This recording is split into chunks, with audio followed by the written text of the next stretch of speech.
நாளை காலை 11 மணிக்கு தமிழ்நாட்டினுடைய துணை முதலமைச்சர் போற்றுதலுக்குரிய இளம் தலைவர் அவர்கள் காலை 11 மணிக்கு கோவை விமான நிலையத்திற்கு வருகை தந்து நேரடியாக வனத்துறையினுடைய நிகழ்ச்சிகளிலே பங்கு பெற்று அந்த நிகழ்ச்சிகள் முடிந்த பிறகு இரண்டாவது நிகழ்ச்சியாக மாவட்ட நிர்வாகத்தின் சார்பில் முடிவுற்ற பணிகளை மக்களுக்கு தொடங்கி வைத்தும் புதிய பணிகளுக்கு அடிக்கல் நாட்டியும் பயனாளிகளுக்கு அரசினுடைய நலத்திட்டங்களை வழங்கியும் சிறப்பு சேர்க்கின்றார்கள்.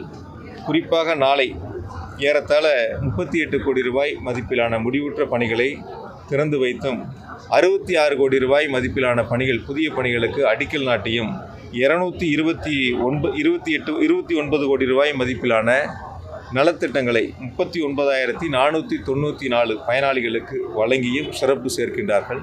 பொதுவாக நீங்கள் ஒரு கருத்தை பார்க்கணும், வாக்களித்தவர்கள் வாக்களிக்காதவர்கள் என்று வித்தியாசம் பார்க்காமல் தமிழ்நாட்டினுடைய முதலமைச்சர் மாண்புமிகு தளபதி அவர்களும் மாண்புமிகு துணை முதலமைச்சர் இளம் தலைவர் அவர்களும் தொடர்ந்து கோவைக்கு வருகை தந்து அரசனுடைய திட்டங்களை மக்களிடத்திலே கொண்டு சேர்ப்பதில் அறிவிக்கப்பட்ட திட்டங்களை சிறப்பாக செயல்படுத்துவதில் தொடர்ந்து கண்காணித்து அதை செயல்படுத்தி வருகின்றார்கள்.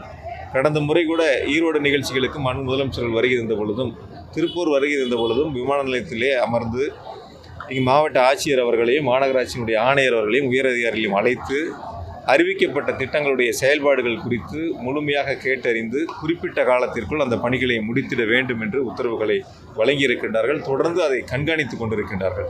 வெறும் அறிவிப்பாக இல்லாமல் அறிவிக்கப்பட்ட திட்டங்கள் செயல் வடிவம் பெற வேண்டும், குறிப்பிட்ட காலத்தில் மக்களுக்கு வழங்கிட வேண்டும் என்பதற்காக தொடர்ந்து கண்காணித்து வருகிறார்கள்.